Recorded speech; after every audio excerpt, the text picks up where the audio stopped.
పూర్వం కోసల దేశంలో శివధ్వజుడు అను నామధేయంతో సుప్రసిద్ధుడైన బ్రాహ్మణుడొకడుండేవాడు.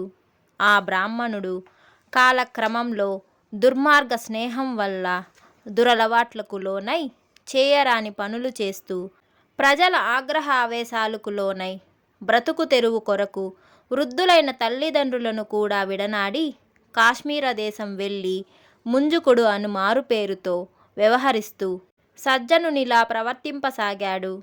తాను వసిస్తున్న పట్టణంలో గల సుప్రసిద్ధమైన సోమేశ్వరాలయం వెళ్ళి పరమేశ్వరార్చన చేస్తూ తాను ఉత్తమ బ్రాహ్మణ వంశ సంజాతుడనని, శీల సంపన్నునని, సోమేశ్వర సంసేవనార్థమే కోసల దేశం విడిచి కాశ్మీర దేశం వచ్చానని ప్రచారం చేసుకుంటూ ధూర్త బ్రాహ్మణుడు అనుదినం ప్రవర్తింపసాగాడు.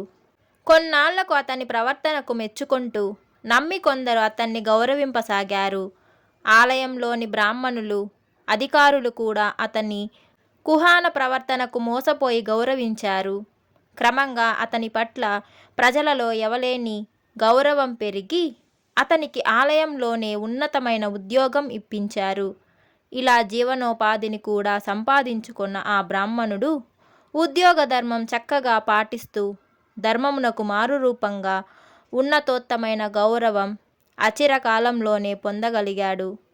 ప్రజలలో ఎనలేని గౌరవాధిక్యతలు పొందడం వల్ల, అధికార పదవిలో ఉన్నందువల్ల, శీల సంపన్నుడను నమ్మకం కలిగించడం వల్ల ఇదే తరుణంగా భావించి ఆనాటి నుండి ఆలయంలోని ఆభరణాలను అందినప్పుడల్లా దోచుకుంటూ తన సహజ సిద్ధమైన దురలవాట్లకు వారంగణలకు ఖర్చు పెట్టుకుంటూ ఇతరుల కంటబడకుండా నమ్మశక్యంగాని విధంగా జాగ్రత్త పడుతూ వచ్చాడు. చాకచక్యంతో ఇలా ప్రవర్తిస్తున్న ఆ బ్రాహ్మణుడు కాలం కలిసి రాకపోవడం వల్ల ఓనాడు ఆలయంలో దొంగలించి పట్టుబడ్డాడు. పరిపరి విధాలుగా శిక్షింపబడి చివరకు చెరసాల పాలయ్యాడు. కారాగార శిక్ష పూర్తయిన తరువాత విడుదల గావింపబడి జీవనోపాధి లేక ఆకలి దప్పులతో అలమటిస్తూ మరణించాడు. మరణాంతరం ఘోరమైన నరక బాధలు ఎన్నో అనుభవించి తరువాత పశుపక్షాది పలు జన్మలెత్తి ఆ పిమ్మట మానవుడిగా శబర కులంలో జన్మించి కరబుడు అను పేరుతో దుర్మార్గుడుగా సంచరించాడు.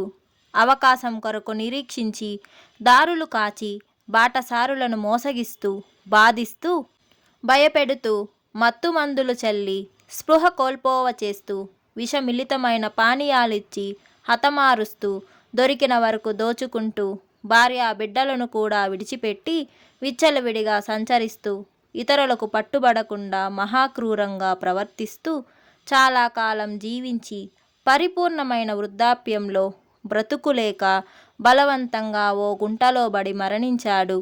యమభటులు అతనిని అత్యంత భయంకరమైన పునరావృతి రహితమైన అతి ఘోరం అనబడు నరకంలో పడవేశారు.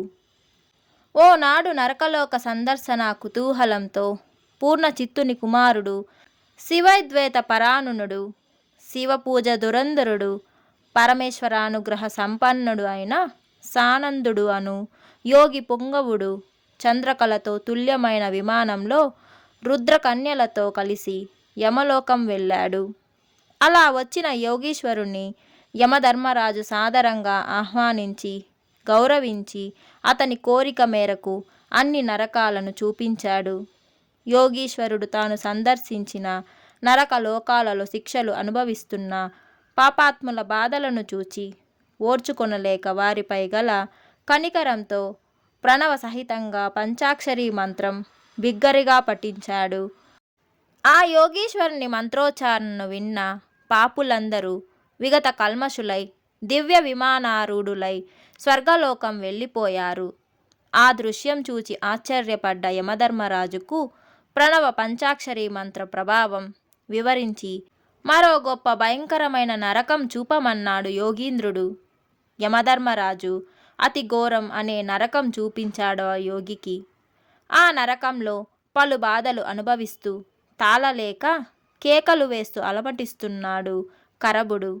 వాడే అంతకు పూర్వజన్మలో పశుపక్షాదులుగా పుట్టి అనుభవించి తత్పూర్వజన్మలో సోమేశ్వరాలయంలో శివుని ఆభరణాలను అపహరించిన శివద్విజుడు, పను జన్మనెత్తి చేయరాని పనులు చేసిన మహాపాతకుడు, ఈ జన్మలో కరభుడు.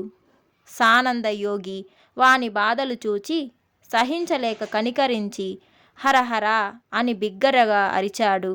ఆ శబ్దం విన్నంతనే కరబడు నిర్దగద్ద పాపుడై విముక్తి పొంది యోగీంద్రుని పాపాలపై సాగిలబడి నమస్కరించాడు.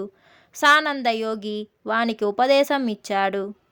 సానందయోగి చెప్పిన విధంగా నరక విముక్తుడైన కరబుడు 7 మన్వంతరాల కాలం శైవ క్షేత్రాలలో జన్మిస్తూ చివరి జన్మలో దక్షిణ కైలాస క్షేత్రంలో శివార్చకుల ఇంట జన్మించి హరహరుడు అను పేరుతో పరమేశ్వరార్చన తత్పురుడై పూర్వజన్మ రహితుడై శివ సాయుధ్యం పొందాడు. హరహరుడు శివ సాయుధ్యం ఎలా పొందగలిగాడు అను సంశయం రాకమానదు.